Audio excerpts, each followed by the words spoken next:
Nah, apa yang kita akan belajar hari ini ada 3 ya. Mengapa, apa, dan bagaimana ya tentang entrepreneur, terutama bicara untuk anak-anak. Oke, kita lanjut. Mengapa entrepreneurship penting gitu ya untuk anak-anak? Kita lihat. Nah, ini bisa diperdebatkan ya, apakah kewirausahaan dapat dan perlu diajarkan kepada anak-anak. Oke, ada satu bapak atau ibu yang mau komentar, satu saja. Dapat dan perlu atau memang tidak perlu diajarkan untuk anak-anak atau bahkan nggak bisa. Oke ya. Ada yang respon di kolom chat, Iya, Pak, perlu ya. katanya, Perlu ya. dapat dan perlu. Ya, boleh disebut, boleh dibilang ya dapat dan perlu ya. Dapat dan Karena perlu. kadang-kala ada juga yang nggak setuju gitu ya. Nah, nanti permasalahannya bagaimana kita mengajarkannya. Oke, kita akan bahas lebih lanjut. Sangat perlu bahkan. Nah, salah satunya kenapa perlu diajarkan sejak dini. Jadi kalau kita sebut wirausaha diajarkan di mahasiswa, di orang-orang dewasa, tentu kita anggap perlu gitu ya. Tapi kalau untuk anak-anak perlu nggak atau bisa nggak diajarkan? Karena diharapkan kalau diciptakan dari diajarkan dari anak-anak, kita bisa menciptakan pola pikir dan mengembangkan kebiasaan. Nah, 2 hal ini mengapa entrepreneurship perlu diajarkan sejak dini supaya mindset-nya sudah dilatih, termasuk perilaku dan artinya nanti jadi kebiasaan. Kalau tidak ya seperti tadi cerita-cerita sebelumnya ya, kita sudah dilatih bahwa misalkan uang itu jahat, bisnis itu buruk, kemudian yang baik itu jadi pegawai negeri. Nah, kemudian kan mindset itu jadi menghambat untuk bisa maju ke depan gitu ya. Nah, dengan beberapa catatan, contoh bahwa pemberian kesempatan untuk belajar wirausaha tidak melulu ya mencari uang. Karena balik lagi bukan tugas anak-anak mencari uang. Ya, bukan tugas mereka. Sehingga bukan tujuannya membuat anak-anak mencari uang, tapi membuat anak-anak mempunyai jiwa wirausaha, itu maksudnya. Oke. Penanaman jiwa wirausaha anak sejak dini, satu, bisa menumbuhkan kemandirian, makanya ini sangat baik gitu ya kita ajarkan sejak dini. Kedua, membuat anak-anak bisa percaya diri. Dan ketiga, bisa menjadi pribadi yang kreatif. Jadi niscaya kalau kita ajarkan jiwa kewirausahaan sejak dini, maka kemandirian itu akan muncul, percaya diri muncul, dan menjadi pribadi yang kreatif. Artinya kalau kita bahas tadi dapat dan perlu, iya, hal-hal ini akan menjadi dampak yang positif ya yang kita inginkan. Nah, sekarang kita akan cerita tentang budaya gitu ya. Dimulai dari pola pengasuhan keluarga. Nah, kita lihat yang sebelah kiri nih. Ini adalah budaya keluarga Yahudi gitu ya. Yang kedua nih budaya keluarga Tionghoa. Karena 2 budaya ini dianggap ternyata waktu itu ada salah satu riset mempunyai pola pengasuhan atau pendidikan anak yang bisa memajukan anak-anaknya. Oke, kita cek dulu nih Nova. Ada yang bisa cerita nggak bagaimana pola budaya Yahudi itu ya dalam keluarga yang bisa memajukan anak-anak mereka? Ada yang tahu? Jadi dari peserta yang cerita. Kalau nggak ada yang tahu, saya yang cerita. Apa nih Bu Amel, budaya Yahudi yang bisa memajukan anak-anaknya? Gitu. Ya, terima kasih. Kebetulan saya juga cukup mengamati keluarga Yahudi. Jadi dari anak-anak itu, dari ibu itu mengandung, ibu itu sudah sangat memperhatikan nilai gizi. Bulan keberapa sampai bulan keberapa kebutuhan anak apa, maka ibu harus makan apa. Bulan keberapa sampai bulan keberapa anak itu di dalam kandungan apa yang sedang berproses untuk berkembang, ibu harus makan apa. Kemudian ibu dan bapak itu setiap hari harus bersama-sama mengerjakan soal, memecahkan masalah. Kenapa begitu? Itu melatih anak-anak sejak dari dalam kandungan bahkan untuk belajar, keep on learning gitu. Dan itu bapak dan ibu. Jadi bukan ibu buka drakor, bapak buka koran terus cuma teriak belajar nak seperti itu. Tetapi ada satu masa bersama ketika anak sudah lahir pun kita akan bersama-sama belajar dalam tanda petik begitu. Jadi itu budaya Yahudi yang saya tahu. Kemudian ketika mereka sekolah, mereka juga diminta untuk mengerjakan proyek. Proyeknya bukan proyek yang wacana, tapi yang benar-benar bisa realisasikan dan memang harus direalisasikan.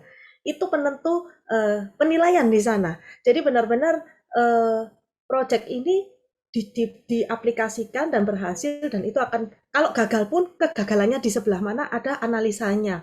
Nah, kurang lebih sih sepintas lah seperti itu. Terima kasih. Oke, terima kasih ya. Saya highlight kata-kata problem solving ya, ini dari Ibu Amelia. Oh, ini Ibu Hayati mau komentar, silakan Bu. Karena tadi nggak sempet nih ya waktu sesi awal di sharing. Silakan Bu Rohayati ya. Ya, terima kasih. Ya, selamat siang Bapak Ibu. Ini sedikit berbagi ya pengalaman kalau dari keluarga kami, karena dari pedesaan mungkin ya. Jadi sejak kecil itu dibiasakan untuk menabung. Kalau misalnya pengen beli apa, tidak langsung dituruti, langsung belikan saat itu juga, tapi kita harus nabung dulu. Terus dulu pengalaman waktu kecil juga, misal Lebaran punya uang uang saku itu setelah Lebaran digunakan untuk membayar sekolah seperti itu. Kemudian tadi sedikit menambahkan untuk kegiatan anak-anak sekolah sebelum pandemi di sekolah kami itu ada kegiatan business day setiap hari Sabtu, Pak. Jadi di tempat kami itu ada ekstrakurikuler. Nah, anak-anak jual beli, semua anak boleh membawa makanan atau mainan yang bisa dijual, dan ini akan mengajarkan mereka kejujuran, kemudian mengenalkan nilai mata uang juga, itu kan masuk pelajaran juga. Nah, terus karena pandemi sempat berhenti. Nah, sekarang masuk materi di kelas 2, saya praktekkan di kelas, jadi praktek jual beli kecil-kecilan antar anak satu kelas saja begitu, dan mereka lebih paham nilai mata uang. Uang 5.000 bisa ditukarkan dengan pecahan 1.500 begitu. Ya, seperti itu Pak. Oke, terima kasih Bu Rohayati ya. Ya, saya menambahkan tadi yang Ibu Amelia yang balik ke ilustrasi tadi ya tentang keluarga Yahudi problem solving. Jadi salah satu budaya di keluarga Yahudi itu ketika makan malam mereka makan malam bersama. Nah, yang menarik, mungkin keluarga lain juga banyak gitu ya, artinya budaya-budaya timur terutama ya, makan malam bersama atau barat juga. Tapi yang menarik di keluarga Yahudi, itu biasanya kepala keluarga akan bercerita tentang permasalahan-permasalahan dia hari itu. Jadi anak-anak sudah dilatih sejak kecil, tahu tentang masalah-masalah yang terjadi di masyarakat. Kalau kita kan malah ditutup gitu ya, seolah-olah anak kecil nggak perlu tahu. Kalau mereka dikasih tahu masalah-masalahnya dan bagaimana ayahnya misalkan di sini memecahkan masalah. Jadi kan bayangkan nggak kalau tiap hari dikasih tahu ada masalah apa, cara mencairnya gimana. Termasuk kalau ada kesalahan-kesalahan, sering ada yang dicatat di buku kesalahan gitu ya. Artinya budaya makan malam membuat kebersamaan, pembahasan masalah sehari-hari dan pemecahannya juga disampaikan. Artinya kalau tiap hari seperti itu mereka sudah biasa problem solving gitu ya. Sudah terbiasa problem solving. Oke, tadi juga Ibu Rohaya kan cerita budaya di kita, ada yang menabung, betul, untuk bicara entrepreneurship salah satunya menabung. Nah, kemudian tadi di sebelah budaya Yahudi yang kuat dengan entrepreneurship kan budaya Tionghoa gitu ya. Mungkin ada yang bisa berbagi apa sih yang dilakukan keluarga Tionghoa berkaitan dengan tadi ya budaya, terutama akhirnya membantu wirausaha. Mungkin ada Bapak Ibu di sini yang bisa berbagi cerita tentang budaya di keluarga Tionghoa apa tuh? Karena biasanya seringan orang Tionghoa identik gitu ya, atau kemudian ada stereotip tertentu. Bapak Ibu seperti biasa bisa langsung raise hand ya. Fani. Ada katanya budayanya ulet, gigih, dan selalu mencari peluang. Bapak Ibu Louis, apakah mau sharing langsung? Bisa loh Ibu Louis langsung sharing, dihidupin mikrofonnya mungkin? Ya. Atau Bapak Ibu yang lain selain Ibu Amelia ya? Kalau tidak ada saya yang bercerita, jadi begini. Kalau pernah membaca atau mendengar tentang Tiger Mom ya. Tiger Mom tuh orang tuanya orang Tionghoa, suaminya orang Amerika di luar negeri, kemudian anaknya dididik dengan tanda kutip disiplin gitu ya, bahkan keras. Nah, kemudian dia menulis buku Tiger Mom gitu ya. Itu sebenarnya stereotip ibu-ibu Asia gitu ya. Mamanya galak gitu kan maksudnya. Nah, kemudian ternyata Tiger Mom itu jadi heboh karena anaknya sukses jadi pemain piano, kemudian sukses di bidang pekerjaan. Tapi ketika buku Tiger Mom itu muncul, dianggap orang tuanya memaksa anak. Jadi polemik di Amerika gitu ya. Nah, syukurlah kemudian anaknya membuat pernyataan di publik bahwa dia nggak merasa orang tuanya jahat, tapi pada saat dia kecil memang orang tuanya mendidik dia keras supaya dia sukses. Yang saya mau share dari kawan saya yang atau dari penelitian yang saya dapat tadi ya, bahwa tentang orang Yahudi atau orang Tionghoa, biasanya orang Tionghoa kan banyak berdagang. Nah kemudian biasanya anggota keluarganya diminta juga menjaga, terutama anak, menjaga toko, atau kemudian anak diminta menagih hutang-hutang. Nah untuk orang Barat biasanya kan anak kecil nggak boleh bekerja, tapi kita di Asia, ya entah di Asia petani atau di orang Tionghoa berdagang, anak-anak kan dilibatkan. Terutama kalau kita bicara entrepreneurship, jadi dia bisa menjaga toko, menagih uang, membeli barang. Artinya sejak awal diperkenalkan dengan kerja keras, sejak awal diperkenalkan dengan tanggung jawab, termasuk menghargai nilai uang. Ya, jadi hal-hal seperti itu bisa dilakukan. Artinya kita bicara entrepreneurship ya dimulai dari keluarga. Ya, paling tidak 2 riset yang saya dapat itu bahwa dianggap ini punya relevansi kuat gitu ya. Nah artinya kalau Bapak Ibu atau kita semua ini mau anak-anak kita punya jiwa entrepreneurship, sebenarnya bisa dimulai dari keluarga dan selanjutnya nanti kita di sekolah. Oke, kita lanjut ya. Ya, ini saya rasa kita lewat ya, sudah ini. Atau ada yang mau bertanya? Nah, silakan boleh nih, Nova. Kalau ada yang mau bertanya, ini sesi 1 mengapa penting sudah lewat. Kita akan masuk sesi 2. Tapi kalau ada yang mau tanya boleh. Silakan Bapak Ibu, jika ada yang mau ditanyakan boleh di kolom chat Zoom atau bisa langsung raise hand ya Bapak dan Ibu. Oke, kalau nggak ada kita lanjut ya. Ya, kita lanjut ke menu selanjutnya yaitu apa itu entrepreneurship. Ya, kita mulai dari Peter Drucker gitu ya, tahun 94. Nah, ini saya nggak bahas ya, kita lihat saja. Ini Zimmer tahun 96 gitu ya. Nah, kemudian ini ada lagi tahun 2006. Nah, ini saya langsung lihat summary-nya gitu ya. Artinya kita kan bukan menghafal definisi, tapi unsur-unsur pentingnya apa. Ternyata ketika kita mampu menciptakan hal baru berbeda, tadi ya, hal baru berbeda melalui pemikiran kreatif dan inovatif dan bermanfaat buat banyak orang, itu adalah inti dari entrepreneurship. Atau saya jelaskan lagi seperti tadi yang Ibu Amel sampaikan, kalau kita jualan sesuatu, bedanya apa dari orang lain? Kalau di desain itu ada namanya positioning ya, positioning statement. Kalau di sini saya sederhanakan, inti dari entrepreneurship adalah mampu memberikan nilai tambah. Udah, itu. Jadi mampu menciptakan hal baru yang berbeda melalui pemikiran kreatif, inovatif, dan lain-lain, banyaklah definisi. Tapi kalau saya sederhanakan, ketika kita mampu membuat nilai tambah dari sesuatu, berarti kita sudah punya jiwa entrepreneurship. Kenapa? Dengan nilai tambah, maka itu kemudian laku dijual. Dengan punya nilai tambah, mampu bermanfaat buat orang lain. Itu maksudnya. Nah, bagaimana caranya lebih jauh? Ini ada beberapa aspek penting. Nah, 1, dari berbagai studi, kalau kita bicara entrepreneurship adalah kemampuan melihat peluang. Orang lain mungkin melihat hal yang sama, tapi dia mampu melihat titik terang, dia mampu melihat kesempatan gitu ya, gitu. Nah, bagaimana untuk mampu melihat peluang? Nanti kita bahas lebih jauh. Nah, ini contoh. Nah, ada yang tahu ini asal-usulnya nih, keripik Maici? Ya, kalau ada yang tahu bisa cerita sedikit ya, supaya nggak bosan. Keripik Maici, ada yang tahu asal-usulnya dan sempat booming ya waktu itu? Nggak tahu nih? Ada yang tahu contoh mampu melihat peluang itu keripik Maici gitu kan? Ada Pak Darmawan katanya tahu Pak. Oke, silakan Pak Darmawan cerita Silakan sedikit Pak Darmawan, teman-teman nih. bisa di-unmute Jadi, ya. jadi kita belajar langsung dari pengalaman atau sesuatu yang ada gitu ya. Baik Pak, oke, saya Darman dari SMA Maitreya Wira, Batam. Kebetulan saya ngajar kelas 10 mata pelajaran prakarya kewirausahaan ya. Ini saya pernah ceritakan juga ke anak-anak beberapa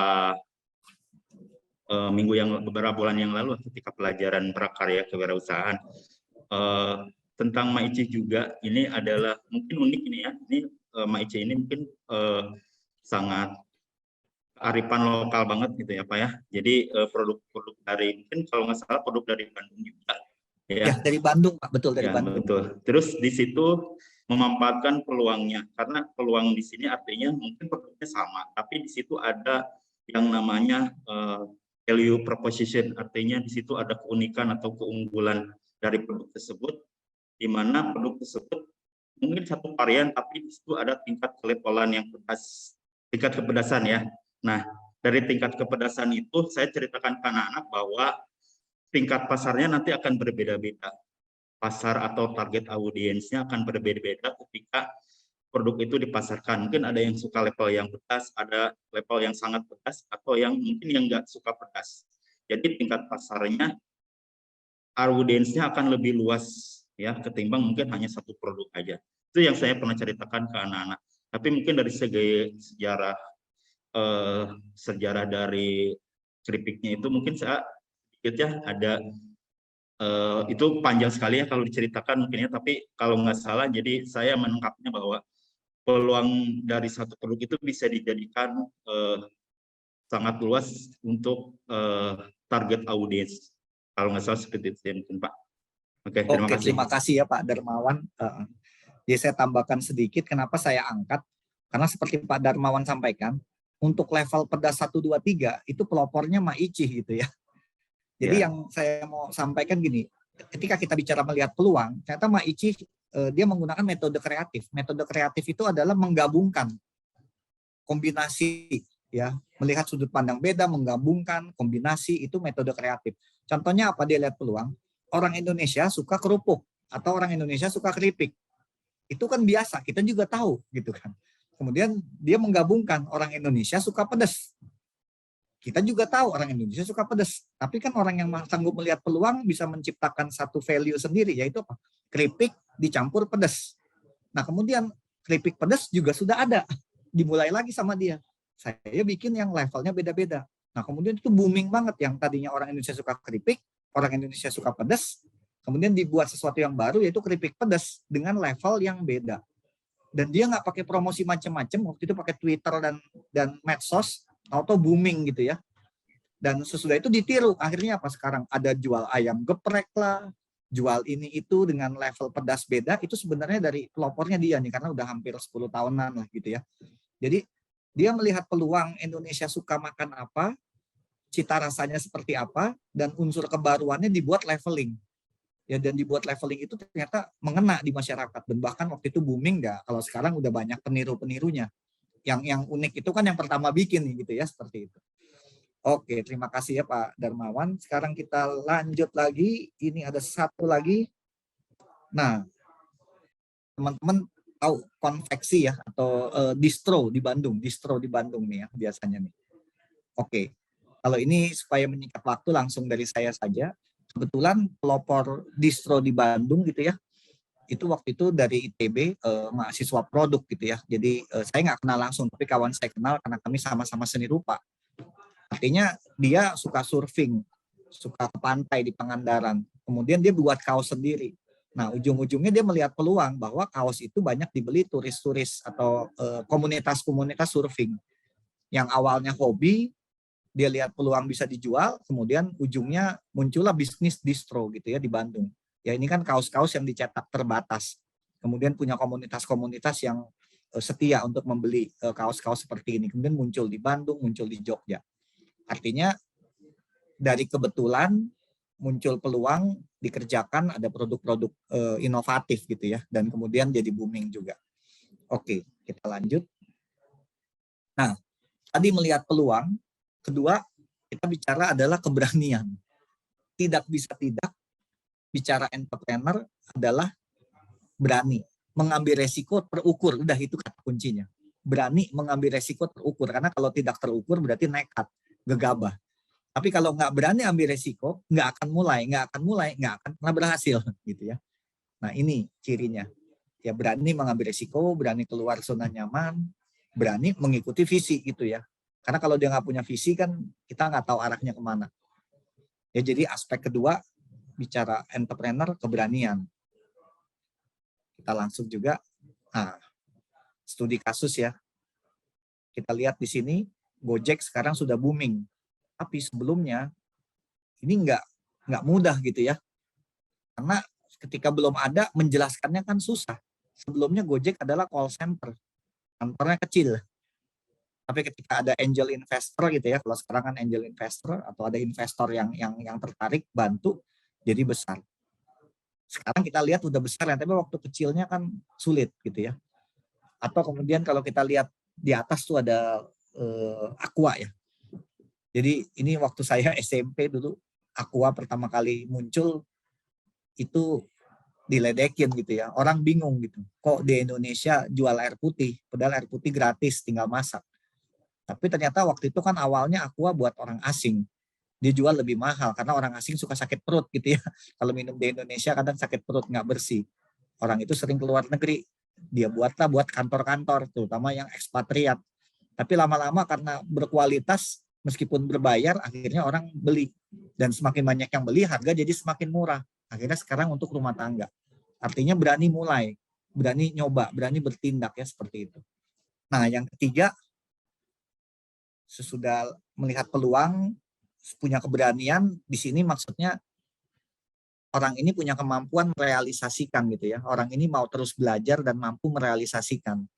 Jadi punya visi, punya kemampuan, punya keterampilan. Di sini saya maksud contohnya project management. Karena kalau cuma punya visi kan jadi pemimpi, beda dengan pemimpin ya. Pemimpin ada N, kalau pemimpi N-nya nggak ada. Nah entrepreneur ujungnya konkret. Jadi bukan cuma punya mimpi, tapi mampu merealisasi. Ya kalau kita lihat. Nah, kita kasih contohnya di sini. Meskipun ini menohok dunia pendidikan ya. Jadi murid yang baik menjadi karyawan gitu ya, profesional. Tapi orang-orang yang belajar sendiri, artinya seringkali bahkan menjadi pemberi kerja begitu ya. Di sini tentu kalau pendidikan dasar SD, SMP, SMA nggak perlu khawatir, karena mereka juga selalu melewati pendidikan dasar ya. Biasanya yang enggak itu adalah kuliahnya nggak selesai gitu. Jadi orang-orang ini yang malah menjadi sukses gitu ya. Sekarang kita lihat, ada yang bisa cerita tentang dari sekian banyak Apple. Mengapa Apple tuh sukses gitu ya, atau tadi Steve Jobs. Mungkin ada yang bisa memberikan inspirasi tentang self learner. Siapa sih Steve Jobs? Apa yang dia lakukan? Nah, silakan dari kawan-kawan salah satu. Apakah Ibu Helena bersedia? Oke, tapi maaf lagi nggak bisa buka kamera. Ya. Iya, Bu Helena, apa Bu tentang Steve Jobs, cerita sedikit aja. Kalau yang buat saya berkesan dari Steve Jobs itu kan dia memang pendiri Apple, kemudian sempat dia dipecat dari perusahaannya, tapi ketika dia dipecat, terus udah gitu dia bekerja di perusahaan, saya nggak tahu dia bekerja di perusahaan atau apa, tapi dia mendapatkan pengalaman tentang art. Nah, dari situ dia menggabungkan teknologi dan art dan jadinya itu sangat luar biasa. Dan kemudian pada akhirnya ya dia kembali diundang untuk masuk ke Apple lagi, ke perusahaan itu. Jadi buat saya yang berkesan, biarpun dia itu istilahnya didepak atau dibuang dari perusahaannya, dia jatuh, tapi pada saat dia jatuh, di situ dia masih belajar untuk bisa bangkit lagi gitu. Itu menurut saya luar biasa sih. Tuh. Oke, terima kasih Bu Helena. Terima kasih, betul ceritanya. Nah, Nova, kita tanya ke audiens yang lain. Kan pernah dengar tentu atau pernah lihat Apple. Bedanya Apple dengan PC atau Microsoft apa sih? Atau laptop lain gitu ya. Nah, kita langsung praktek aja nih. Kan Apple terkenal gitu ya. iPhone gitu ya, telepon. Kemudian laptop Apple gitu ya, MacBook, Macintosh. Bedanya dengan handphone Huawei gitu ya, handphone Samsung, atau dengan laptop, ini saya lagi pakai ini laptop Dell. Bedanya apa nih? Ada jawaban Pak di kolom chat, katanya Apple membangun ekosistem yang sangat baik, kata Ibu Amel. Terus ada Bapak Sudirman, lebih eksklusif. Mungkin eksklusif seperti apa bisa di-sharing langsung, Pak Sudirman? Iya Pak, jadi yang pasti sih memang lebih mahal Pak. Justru tapi kenapa dia lebih mahal ya? Kalau ekosistem, nah ini Ibu Amel, kalau ekosistem agak dilematis nih. Di satu sisi membangun ekosistem baik, di sisi lain dia menciptakan ketergantungan, jadi sombong kan. Kalau nggak pakai Apple, nggak connect. Jadi dia menciptakan sendiri itu dunianya ya, universe, Apple Universe. Tuh, karena nggak bisa kena virus. Wah. Jadi betul, Apple tuh lebih mahal gitu ya, lebih mahal dan eksklusif. Betul banget. Pertanyaannya kenapa gitu ya. Nah, ternyata kalau begitu kualitas lebih unggul. Jadi betul semua ya, tidak kena virus, kualitas lebih unggul. Sekarang kita balik ke tayangan slide-nya tadi ya, yang tadi Ibu Helena. Nah, Steve Jobs ya yang paling kiri, ini dia ini kan anak apa ya, anak pungut ya, anak yatim. Kemudian orang tuanya memberikannya ke orang tua angkat dengan syarat oke ya. Jadi kalau kita lihat dia itu 16 tahun drop out ya. Apa dia disleksia jadi nggak bisa mengeja dengan baik. Nah, kemudian dia membuat majalah yang khas disukai orang muda, kemudian membuat rekaman Virgin Records dan itu yang menjadikan dia miliuner gitu ya, Virgin Records. Artis-artis itu banyak terlibat di sana. Dan waktu dia buat majalah juga unik karena dia disleksia. Bayangin nggak orang disleksia buat majalah sama seperti pendiri Apple ya Steve Jobs. Dia sendiri kan disleksia nggak bisa nulis dengan baik gitu. Tapi kemudian dia punya keinginan dan dia bisa cari timnya untuk buat majalah. Nah, yang unik tadi ketika dia membuat Virgin Airways ya, asal usulnya kayak kalau Bapak Ibu perhatikan. Itu kebetulan sekali karena dia sedang berlibur ke Karibia gitu ya, kemudian pesawatnya di cancel, dia belum ketemu pacarnya seminggu karena dia orang kaya, dia mau mesen jet, tapi kan dia jiwanya bisnis gitu ya, mesen jet pesawatnya kan besar, dihitung sama dia kalau dia pesen jet bisa bawa berapa orang, per orang bayar nggak mahal kan, dari $39 gitu ya. Akhirnya dia kemudian bikin pengumuman pakai kapur gitu ya, papan bahwa kalau mau ikut balik ke Inggris silakan bayar $39. Nah, kemudian dia kan punya Virgin Records. Nah, kemudian orang bilang, "Wah, Virgin Airways boleh juga nih. Kamu bisa punya maskapai." Akhirnya direalisasi gitu ya. Dan kelebihannya maskapai Virgin Airways sebelumnya pesawat itu agak monoton. Nah, sama dia dikasih TV, dikasih musik, ya, dikasih makanan enak. Nah, itu pelopornya dia tuh. Jadi balik lagi ada inovasi-inovasi baru, ya seperti itu. Nah, itu yang menurut saya perlu kita ketahui gitu ya. Nah, saya akan tayangkan satu lagi video, ini dari mahasiswa ya. Ini kita bicara sukses story ya. Izinkan saya share screen. Saya akan tayangkan video, ini alumni dari FSRD Untar, dia mengangkat sepatu Cibaduyut gitu ya, untuk dijual. Kita lihat ya. There are many hearsays out there about what make leather shoes perfect. Some would say that is about the leather and the design,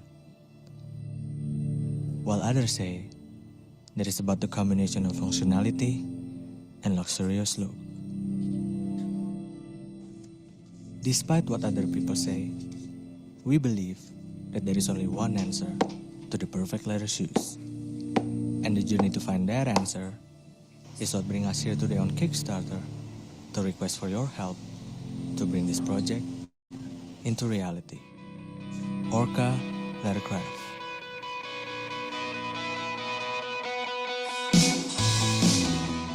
Our journey brought us here to Cibaduyut in Indonesia, a small town that is known for its finest craftsmanship of leather shoes since the year 1928.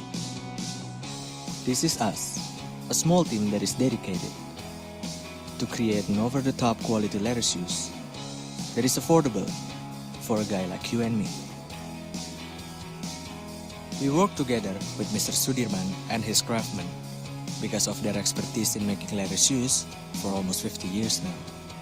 Created according to traditional standard, all of Mr. Sudirman's life work are truly created by hand.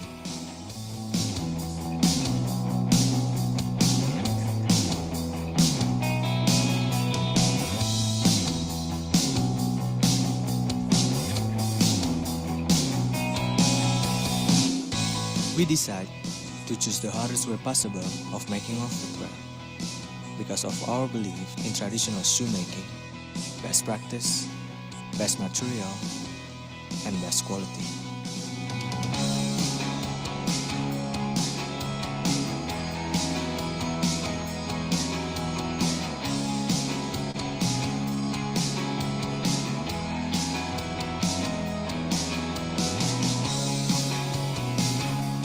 By using a hand-welded construction technique, we assure you that the quality that you will be getting will be extremely well made.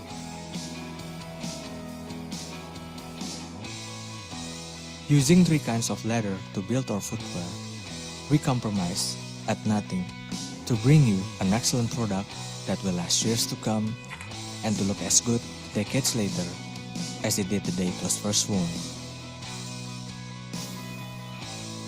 We could make our shoes fast by industrial method of manufacturing, but it loses personal touch, a sense of uniqueness, and personal identity, because for us, a perfect shoes owes its status to the finest tradition of precision, quality, and craftsmanship of the people who make them.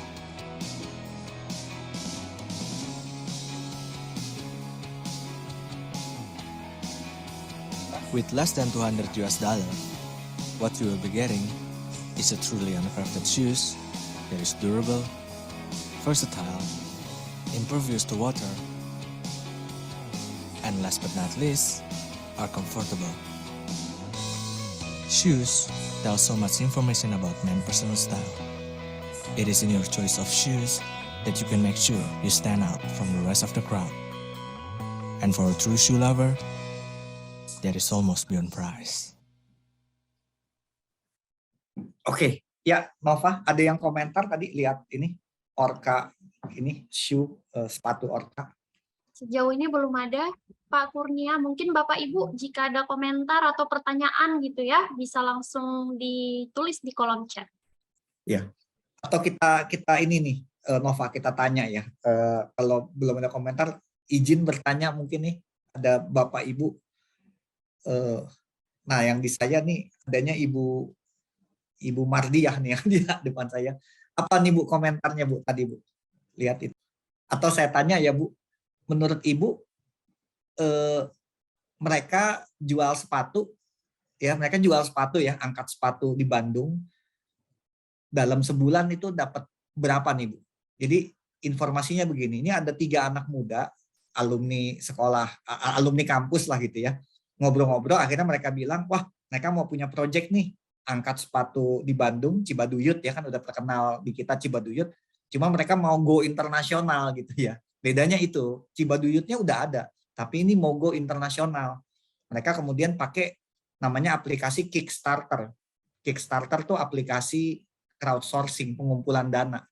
Kalau teman-teman mungkin pernah dengar Kitabisa dan lain-lain, tapi itu kan untuk sosial. Kalau ini untuk bisnis, Kickstarter tuh pengumpulan dana. Nah, mereka pakai aplikasi itu, mereka angkat sepatu Cibaduyut. Nah, menurut Bu Mardiah, mereka dapat berapa nih dalam sebulan? Berhasil atau gagal gitu ya? Baik, ya terima kasih Pak atas kesempatannya. Saya optimis sih dengan usaha yang mereka lakukan ya, dengan kolaborasi tadi berhasil gitu. Bisnis mereka berhasil dan melihat dari keoptimisan ketiga mahasiswa ini pun pastinya berhasil. Kalau kira-kira berapa gitu ya keuntungan yang akan mereka dapatkan, saya gimana ya ngitungnya ya. Mungkin kalau dalam 1 bulan bisa mencapai lebih dari 100 juta, mungkin bisa 1M mungkin Pak ya. Ini kan karena kelasnya kan internasional kan gitu.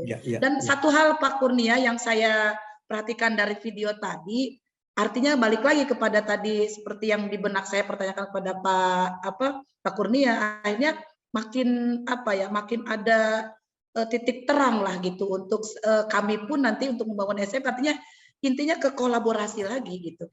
Mereka mungkin punya ide-ide cemerlang, tapi kan mereka akhirnya menggait ahli tadi ya, si kakek yang ahli desain gitu kan gitu, sehingga tercipta atau terbuat menjadi sebuah sepatu yang berkelas gitu kan akhirnya, dan untuk bisa dipakai di berbagai macam suasana lah gitu, mau untuk trendy oke, untuk stylish, untuk untuk ke gunung kemanapun oke lah gitu. Dan saya yakin sukses mereka berbisnis di bidang internetnya ya. Itu mungkin. Terima kasih Pak. Terima kasih Bu Mardiah. Jadi saya beri pengantar dulu ya, mahasiswa saya tuh alumni kemarin balik. Waktu itu balik kampus dia cerita, saya ikut kegiatan di Kickstarter. Jadi sekarang kan banyak aplikasi. Nah, ada namanya aplikasi Kickstarter tuh untuk pengumpulan dana. Kalau kita punya ide, kita bisa jualan di sana. Maksudnya kita cerita ide kita. Saya mau bikin buku, nanti kalau orang tertarik sumbang. Saya mau bikin film, sumbang. Nah, dia dan temannya dia bilang dari ngobrol-ngobrol, kita angkat yuk sepatu Indonesia. Karena Cibaduyut udah tahu, tapi orang luar negeri nggak tahu kan. Nah, kekasan di luar negeri itu kita perlu tahu. Jadi dia sempat diundang ke Backcraft ya, artinya karena dia berhasil tembus Kickstarter. Jadi hanya sedikit yang berhasil tembus. Dia dengan usia 20-an diundang ke Backcraft, dia kasih kunci-kuncinya bahwa mereka hanya dikasih durasi 1 bulan. Memang hanya dikasih durasi 1 bulan untuk jualan. Kalau target terpenuhi, uangnya buat mereka, bahkan lebih. Tapi kalau tidak terpenuhi, uangnya harus balik gitu. Nah, dia kasih target $22.000. Jadi waktu itu dalam 1 bulan mengumpulkan $22.000. Nah, kolaborasinya seperti apa? Sebagai mahasiswa desain, dia bisa membuat logo. Jadi logonya dia yang buat. Kemudian dia bisa bikin video. Nah, video itu kan kalau orang luar negeri senang ada cerita. Nah, jadi justru cerita tentang handmade, cerita bapak-bapak tua itu disenangi di luar negeri. Jadi dia pakai video, dia cerita, kemudian logonya dibuat bagus. Kemudian ya yang ngerti sepatu ya orang sana gitu ya. Jadi kolaborasinya di situ. Nah, ternyata yang menarik nih Ibu dan teman-teman semua, mereka dapat 450 juta. Wah. Jadi mereka dapat 450 juta dan merekanya happy, perajinnya juga happy. Karena tuh perajin yang tua-tua itu mungkin ada sekitar 15 orang atau 10 orang, jadi yang tadinya 1 bulan mungkin cuma 3 sepatu, mungkin cuma 4 sepatu, kemarin bisa 15-30 sepatu buat rame-rame. Ya, jadi memang ya itu membawa berkah buat banyak orang gitu. Durasinya sendiri 3 bulan ya dia bilang, artinya survei, persiapan. Tapi waktu jualan itu 1 bulan jualannya di internet lah gitu. Nah, waktu itu mereka dapat setara 450 juta. Jadi dan anak ini sekarang udah nggak jadi desainer, Bu, jadi bisnismen sekarang. Luar biasa keren ya Pak. Dan mungkin satu hal lagi ya Pak Kurnia, terutama untuk kita di dunia pendidikan pun jangan khawatir dan jangan media itu sangat menentukan, artinya sangat membantu ya. Saya bahkan jujur Pak Kurnia nih ya, saya tuh dibilang guru kudet gitu, saya karena dari bukan kudetnya tuh sebenarnya saya karena nggak mau bermedsos. Teman-teman bilang Bundi, panggil saya tuh Bundi di sekolah. Bundi banyak banget kreativitas yang bisa Bundi bisa upload di medsos, di Facebook, di IG dan sebagainya, yang itu bisa mengangkat baik nama sekolah maupun diri Bundi sendiri sebagai guru yang kreatif gitu ya. Dan itu tidak pernah saya lakukan gitu Pak Kurnia. Artinya dari dulu, bahkan saya dulu pernah punya blog, nggak pernah diisi. Suami saya buatin blog, Bunda kok banyak banget menulis hal-hal yang terus menulis apa-apa tapi berserakan begitu saja. Saya sering diundang mengisi kajian atau apa kan gitu ya. Itu bagi saya, atau mau nulis puisi atau apapun lah tentang dunia pendidikan gitu, nggak pernah saya kumpulkan. Ataupun mungkin saya pernah di mana tapi nggak pernah saya di IG atau pasang SW atau apapun lah gitu. Memang saya jujur Pak, saya itu banget, tapi kayaknya itu dunia itu mengantarkan kita ke mau tidak mau ya, artinya harus open ya kita tuh dengan dunia itu gitu. Sekarang udah zamannya gitu. Betul. Ya salah satu contohnya tadi lah mereka bertiga yang sukses membawa karir mereka sampai tingkat go internasional. Ya, terima kasih Pak. Iya, sama-sama ya. Moga-moga nih menginspirasi Bapak Ibu. Artinya tadi kan kita lihat contohnya ada anak yang jual baju, ada yang jual bahasa atau cerita, termasuk ini ada yang jual produk, dan produk itu tidak harus dia yang buat gitu ya, tidak harus dia yang buat, tapi ya kolaborasi. Oke, termasuk kalau kita sebut guru yang sukses, Jack Ma pendiri Alibaba kan guru bahasa Inggris. Ya, guru bahasa Inggris yang ditolak kerja di mana-mana, akhirnya karena ditolak kerja akhirnya terpaksa bisnis. Jadi bukan karena mau bisnis, karena dia nggak diterima kerja. Oke, izinkan saya share screen lagi. Kita sudah mengerucut ya. Kita lihat. Oke. Nah, sekarang bagaimana cara mengembangkan entrepreneurship? Ya, kita lihat ya di sini. Kita ringkas beberapa cara. Yang pertama adalah dari anaknya itu sendiri, yaitu aspek internal. Nah, satu, ya seperti yang di modul tempat saya bekerja, sebelum kita memulai ini itu pertama tentu perlu mengenal diri gitu ya. Artinya passionnya, minatnya di mana, bakatnya di mana yang dia bagus, termasuk kemampuannya gitu ya, keterampilannya juga apa. Jadi tidak perlu mengenal diri. Pada satu titik mungkin kalau dia nggak bisa dagang ya jangan dipaksa dagang gitu. Tapi dia mungkin minat untuk seni. Nah orang lain nanti bekerja sama bantu dagang dengan dia. Atau dia itu bagusnya mungkin di kuliner dan lain-lain. Karena kan tidak melulu harus sendiri begitu ya. Nah ini yang saya mau tambahkan. Selama ini kita mengenal di dunia pendidikan tes minat bakat begitu ya. Tes minat bakat. Kadang-kadang ternyata nggak sukses gitu ya. Entah kita sudah berminat dan sudah bakat, tapi kok nggak sukses. Nah, saya menyarankan Bapak Ibu bisa contoh kita pakai Ikigai. Jadi Ikigai Jepang ini bukan hanya bahas minat bakat, tapi apakah yang dibutuhkan masyarakat. Nah, itu yang beda dengan tes minat bakat model luar negeri ya, tes minat, tes bakat. Nah, orang Jepang juga melihat, sebenarnya kita melihat konteks masyarakat butuhnya apa. Apakah yang mereka butuhkan, apa mereka perlukan, sehingga kalau kita membuat sesuatu ya memang bermanfaat, bisa dibeli, bisa mengubah keadaan. Ini yang saya mau tambahkan, jadi kalau Bapak Ibu nanti mengajak anak-anak kenal diri, bisa tambahkan bukan cuma minat bakat, tapi mengajak mereka melihat keluar juga, seperti yang konsep Ikigai Jepang. Nah, kedua, internal juga ya, selain masalah tadi mengenal minat bakat, ya mengembangkan kreativitas mereka. Karena untuk sanggup melihat peluang, biasanya butuh cara berpikir yang beda. Tadi non-linear, divergent, atau terbuka, atau out of the box ya, atau perspektif yang berbeda. Kemudian juga orang-orang yang bergairah, girang, gembira. Karena orang kreatif itu seru gitu ya. Termasuk dia sigap, cekanat, lincah. Nah ini ada satu referensi, tapi kita nggak bahas detail. Ini dulu saya pakai biasa untuk kuliah. Jadi era sekarang itu era konseptual, era kreatif gitu ya. Nah bagaimana melatih indera kreatif? Nah ini contohnya. Kalau dulu fungsinya apa? Sekarang desainnya bagaimana? Kalau dulu orang menjelaskan dengan argumen-argumen, sekarang malah yang bisa dijual cerita tuh, story ya di sebelah kanan. Kemudian kalau dulu orang harus fokus, bikin sesuatu harus fokus. Sekarang apa? Membuat komposisi, membuat harmoni, membuat simfoni, menggabungkan. Kalau dulu pakai logika, analisa. Sekarang justru empati. Kenapa? Sekarang fisik bisa diganti robot. Pikiran bisa diganti artificial intelligence komputer. Tapi perasaan, empati nggak ada yang menggantikan. Kalau dulu orang harus serius mengerjakan sesuatu. Sekarang bermain jadi duit. Ya, bisa menghasilkan uang.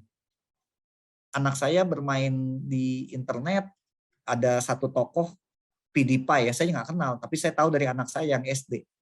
Ternyata tokoh itu bermain komputer, difilmin, diupload di YouTube, dia dapat 12 juta dolar per tahun. Itu gila gitu ya. Umur 26 tahun sudah dapat 12 juta dolar per tahun dari upload video di YouTube. Ya. Kemudian kalau dulu harus banyak, kita akumulasi, kita tambah. Sekarang bukan masalah banyak, tapi maknanya apa? Balik lagi, mesin komputer nggak bisa membuat makna. Nah kalau kita kemudian bisa menjual sesuatu ide, gagasan, produk dengan perasaan, makna, dan lain-lain, kita bisa memberi nilai tambah. Itu maksudnya. Nah, kemudian yang ketiga, ini kaitannya dengan keberanian sebenarnya. Tadi ya, kalau mampu atau berani mengambil risiko, ya di sini sebenarnya jiwa leadership, karena punya visi ya, punya inisiatif, punya kemandirian, punya keberanian, termasuk punya ketangguhan. Karena kalau entrepreneur pasti pernah gagal gitu ya. Saya pribadi juga udah bikin perusahaan 2 kali gitu ya. Bikin yayasan 2 kali.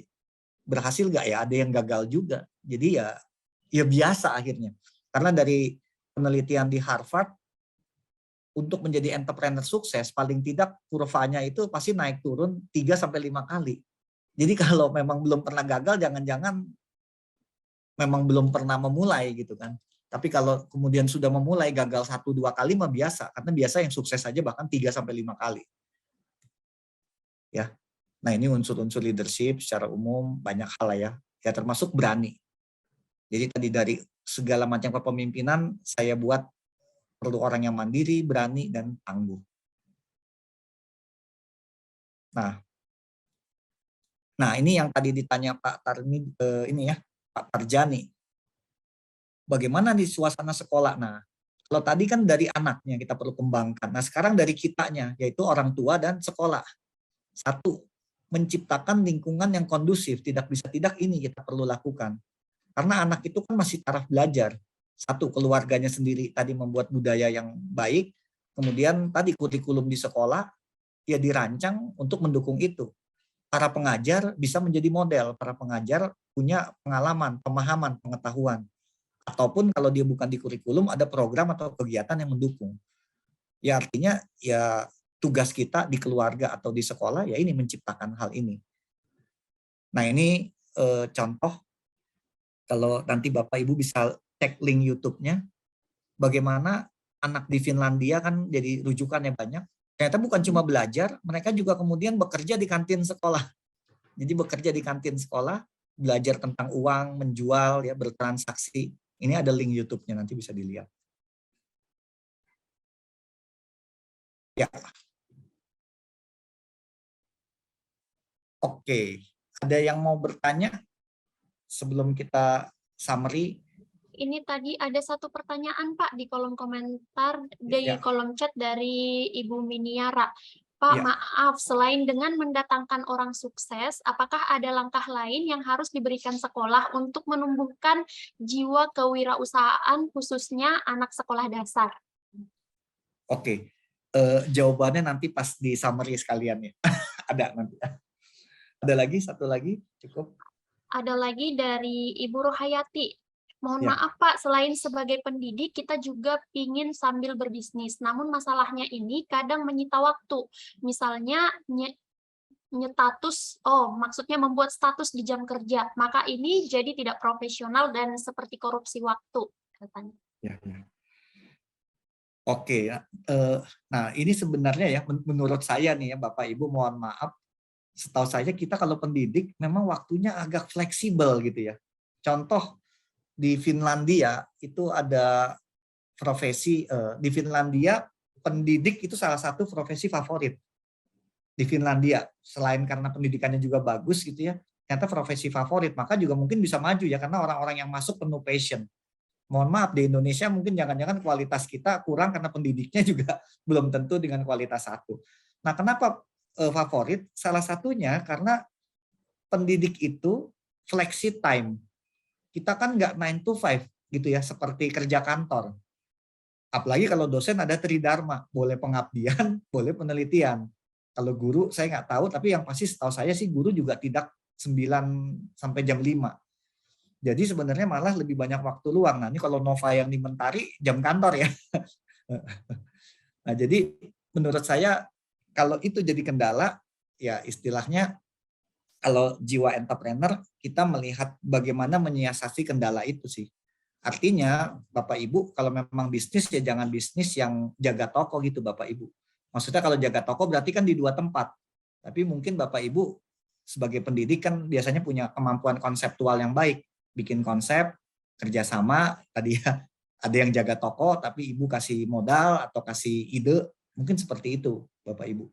Nanti bertahap. Saya pribadi udah beberapa kali buka tadi ya, entah yayasan ataupun bisnis, ada beberapa resep kunci tapi ya. Satu, jangan terlalu banyak, kalau kolaborasi udah itu hukumnya.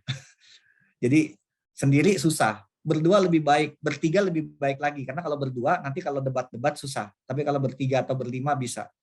Tapi kalau terlalu banyak, jadinya malah ribut sendiri. Satu, jumlahnya jangan terlalu banyak. Kedua, belajar dari bisnismen yang sukses memang harus kita jalanin sendiri. Nggak bisa sekedar kita percayakan begitu saja gitu ya. Artinya kalau kita nggak punya passion, nggak kita tongkrongin, nggak dijalanin, susah. Saya ini ya, Nova menyitir sedikit dari Robert Kiyosaki, ada 4 kuadran. Ada 4 kuadran hidup nih. 1, kita menjadi karyawan, employee. Kedua, kita menjadi self-employee atau freelance. Jadi kita menjadi ahli sesuatu. Nah, kemudian bisa menjadi freelance atau self-employee. Kita memperkerjakan diri sendiri. Saya biasa seperti ini karena dulu saya cari uangnya dari fotografer sama desain. Nggak perlu kerja di kantor, tapi orang bisa menyewa jasa saya. Nah, kita sebenarnya guru-guru kan bisa seperti ini nih. Jadi bisa dipanggil ke sana sini ya, jadi trainer dan lain. Ketiga, kalau kita sudah punya uang dan kemudian mulai membuka usaha, kita menjadi business owner. Nah, ini harapan banyak orang menjadi business owner. Nah, ini yang tadi saya bilang, kalau kita jadi business owner, kita perlu tongkrongin sendiri dulu. Karena nggak bisa sekedar dipercayakan begitu saja, gitu ya. Nah, keempat, kalau udah kaya banget, kita jadi investor. Nah, kalau ini memang nggak perlu ditongkrongin, nggak perlu dijagain, karena kita cuma titip uang, entah main saham atau titip investasi di sana sini. Nah, kalau itu yang keempat. Memang bertahap apakah kita. Nah, ini sangat penting kalau dikasih tahu ke anak-anak nantinya. Ke depan apakah mereka mau jadi karyawan gitu, atau mau jadi ahli sesuatu, atau mau jadi pengusaha, atau menjadi business owner gitu ya. Ada lagi sih yang kelima, kemarin ada training tapi tingkat mahasiswa ya. Karena kebetulan yang ngasih training ada kawan saya punya 16 perusahaan ya, umurnya 50 lebih tapi udah punya 16 perusahaan, udah punya tabungan, nggak ada seri. Dia bilang dia menjadi filantropis. Filantropi itu artinya dia seperti apa ya, orang yang menyumbang ke sana kemari lah. Akhirnya beberapa termotivasi. Saya juga mau jadi filantropi katanya. Tapi ya syaratnya mesti kaya tak terbatas dulu ya, kalau enggak ya susah juga gitu. Oke, kita lanjut slide terakhir ya. Ini ada Nadia Kamir, silakan nih Nova. Ya, silahkan Ibu Nadia langsung di-unmute ya.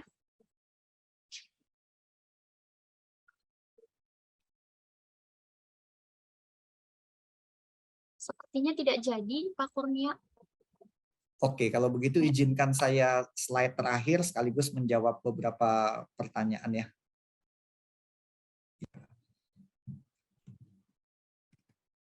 Nah, di slide yang tadi kita bahas ya, diskusi sharing, teman-teman di pendidik pasti tahu ini ya, bahwa era sekarang ternyata sangat butuh soft skill, yaitu 21st century learning. Berpikir kritis, berpikir kreatif, kolaborasi, komunikasi. Karena hard skill itu bisa dipelajari nanti, spesifik. Kalau dipelajari sekarang mungkin belum tentu nanti kepake juga, tapi soft skill ini akan terus-menerus dipelajari ya, seperti itu. Nah, lanjut ini ke summary kita. Ya. Bagaimana menanamkan jiwa wirausaha sejak dini? Ini dicoba summary yang paling mudah ya. Satu, ke orangnya sendiri tadi ya, ke anaknya. Yaitu dua hal, mindset dan perilaku. Jadi kalau ada pertanyaan Ibu tadi, jawabannya dua, Bu. Mindset dan perilaku. Karena kalau hanya mindset, susah. Jangan-jangan dia berasumsi. Kalau perilaku, tapi nggak punya mindset, jangan-jangan dia menghafal gitu ya. Artinya disuruh ini dia jalanin, tapi nggak punya refleksi. Tapi kalau dia punya mindset dan perilaku, menurut saya ke depan jadi bekal dia. Nah, dalam hal ini nanti dia punya mandiri, sikap mandiri, percaya diri, bisa kreatif, inovatif, bisa berani, dan mau mengambil resiko. Caranya bagaimana? Caranya nomor 2, yaitu kita sebagai orang yang lebih tua, orang tuanya bahkan gurunya di sekolah, menciptakan lingkungan yang kondusif. Yaitu apa? Buatlah kegiatan, buatlah aktivitas, berikanlah contoh, cerita, video, film, kemudian teladan untuk dia, atau tadi aktivitas-aktivitas tertentu begitu ya. Jadi secara umum itu membuat mindset dan perilaku ke arah sana. Kedua, menciptakan lingkungan yang kondusif. Dari saya demikian. Mungkin ada pertanyaan atau tanggapan atau respon. Ada satu lagi Pak, tadi Ibu Nadia Kamir ternyata belum sempat di-unmute, jadi kita persilahkan ya, boleh di-unmute sekarang.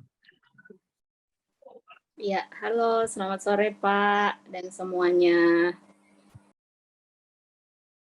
Ya, sore Ibu Nadia. Ya, Pak, tadi ini ada yang menarik ini terkait yang kita bahas. Nah, kalau misalnya nih Pak, karena jujur aja nih, saya agak tertarik dengan situasi sekarang ya. Ini ada pergeseran nilai sih sebenarnya. Jadi pola pikir orang terkait uang dan yang tersangkut dengan uang itu sendiri, apakah income dan sebagainya, itu mulai berubah. Jadi sudah banyak yang mau trading, bagaimana uang itu bergerak untuk orang, jadi bukan orang yang bergerak untuk uang. Nah itu anak-anak muda sekarang sudah mulai ke arah situ. Jadi ngapain saya sibuk untuk buka usaha, padahal sekarang udah ada money investment, lalu juga ada trading, dan segala macam yang kita udah bisa lihat sekarang bahwa banyak anak muda yang cukup sukses dengan hanya di rumah aja, nomaden, tapi bisa tetap menghasilkan uang tanpa harus jadi karyawan. Nah tadi Bapak sampaikan menarik, mau jadi karyawan atau mau jadi apa. Kita juga punya siswa yang ditanya goalmu ke depan apa. Ini anak selevel anak SMA. Ke depan goalmu jadi apa? Mau jadi orang kaya. Gitu ya. Nah, kita di sekolah ada pilot project, akhirnya terpikir bahwa kalau misalnya kita mengajarkan anak-anak ini tentang financial management, money management dari dini, misalnya dari SD kemudian sampai SMA, kira-kira ada trik nggak Pak? Tipsnya apa Pak? Kalau kita mau melatih anak-anak ini membuka pola pikir mereka terkait keuangan, finansial, jadi mereka bisa belajar dari dini. Jadi kalau tips dan triknya itu untuk kemudian membangun kurikulum terpadu dari SD sampai SMA, kira-kira apa Pak supaya tidak lost?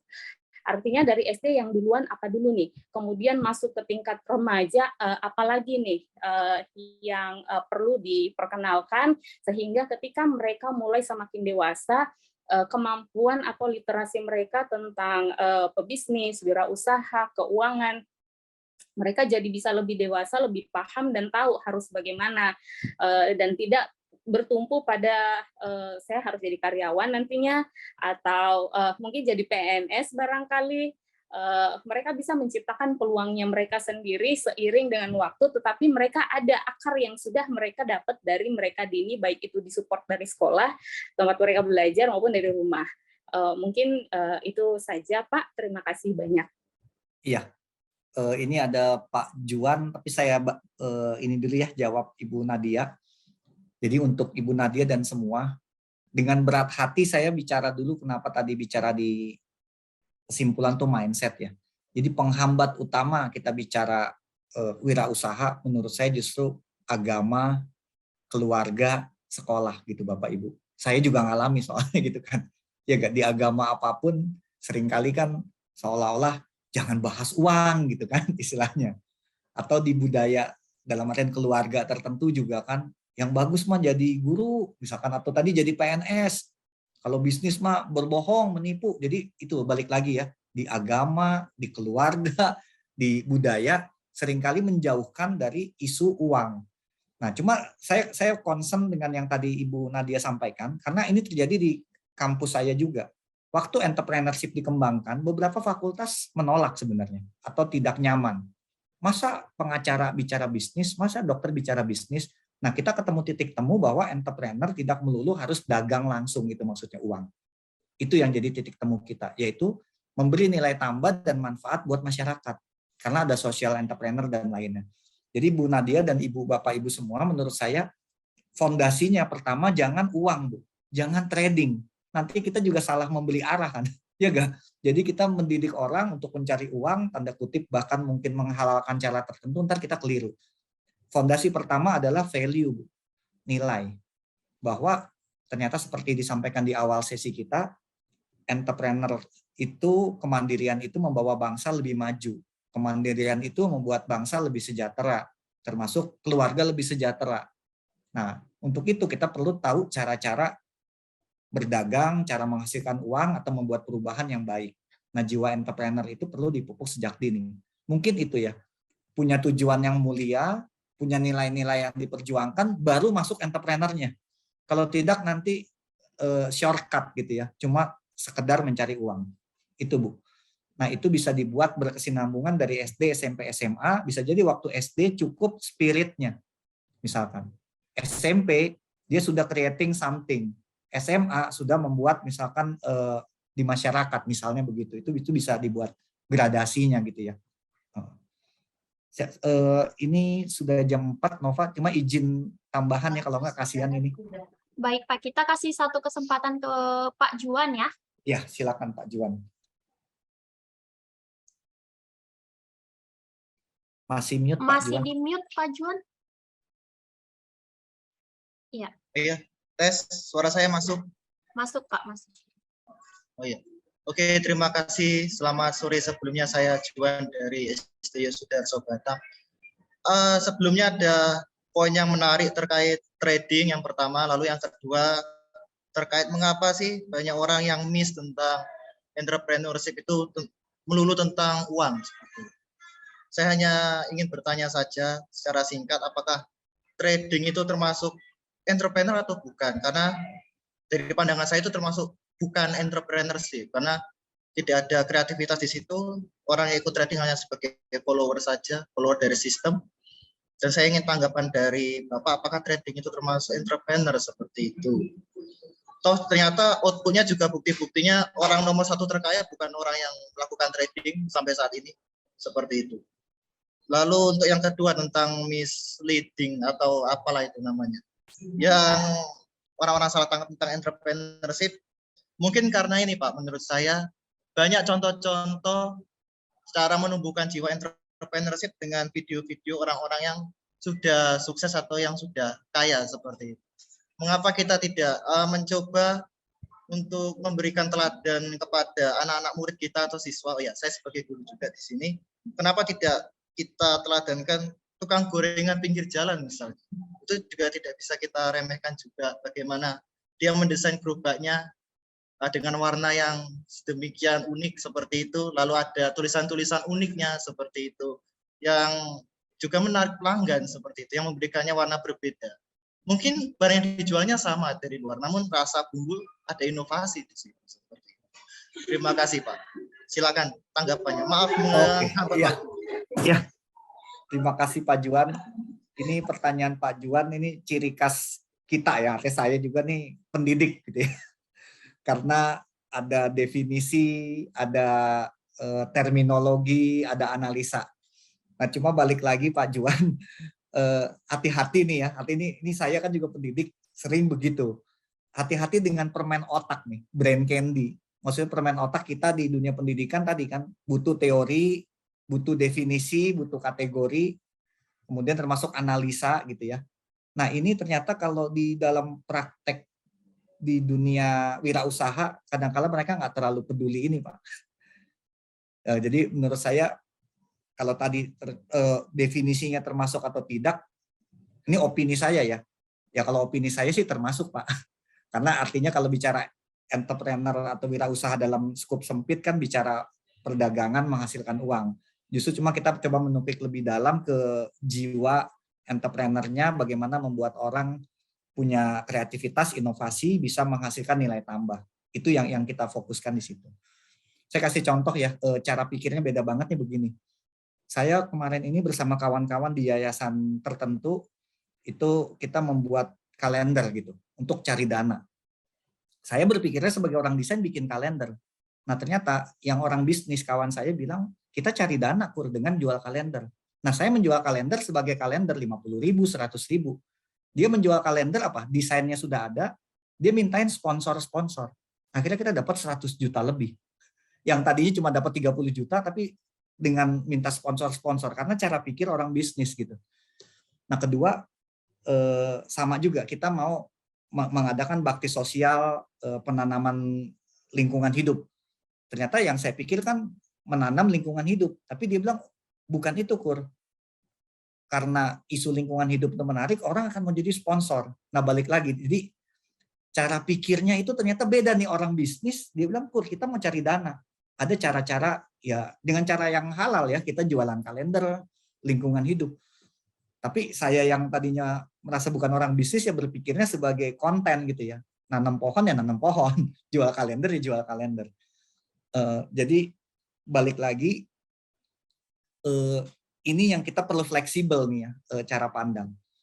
Cara pandang pendidik dan cara pandang orang bisnis. Nah kita perlu ketemu sintesanya lah istilah saya.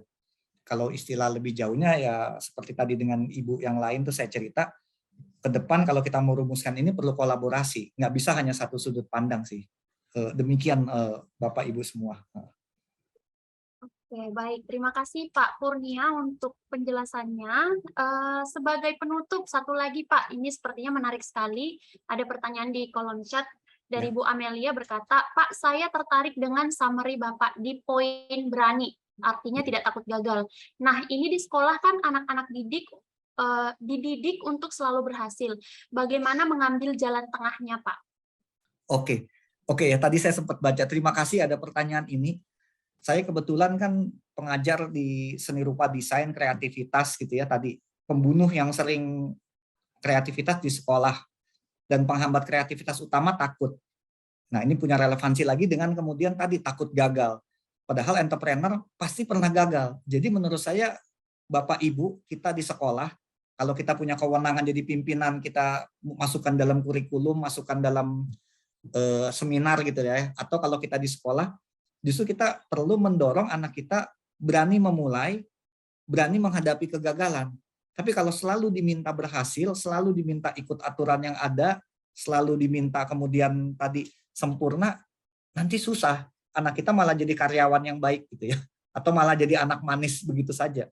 Karena saya di seni rupa desain, anak-anak yang baru lulus SMA kesian, takut ini, takut itu gitu ya, takut salah biasanya. Di kami di seni rupa kita bongkar gitu ya, karena mau jadi kreatif nggak bisa begitu, termasuk tadi jadi entrepreneur berpikirnya nggak bisa lurus terus semua sesuai dengan satu cara gitu. Nah jadi balik lagi untuk melatih takut gagal, dia diberikan kesempatan mencoba, diberikan kesempatan gagal gitu, tinggal kitanya yang orang tua atau para guru nanti memotivasi dan mengatakan itu biasa gitu. Kalau nggak nanti sekali jatuh anak kita patah gitu. Termasuk di Finlandia, guru-guru itu mendampingi anak yang lambat, guru-guru mendampingi anak yang tidak bisa, gitu. Nah di Indonesia kan enggak, kita fokus sama anak yang pinter biasanya gitu. Nah itu mungkin satu penutup yang baik bahwa salah satu kriteria utama tadi memang keberanian. Nah keberanian justru butuh ditumbuhkan dari anak-anak gitu ya, termasuk mendampingi anak-anak kita yang gagal. Gitu. Terima kasih. Oke, terima kasih Pak Kurnia. Karena waktu yang sudah habis juga, jadi kita akhiri sesi tanya jawab kita kali ini. Bapak Ibu, mungkin ada closing statement dari Pak Kurnia atau sudah cukup, Pak? Ya, dari saya sudah cukup. Terima kasih untuk sore ini. Saya juga tidak menyangka ternyata responnya sangat positif. Semoga bisa bermanfaat buat Bapak Ibu semua.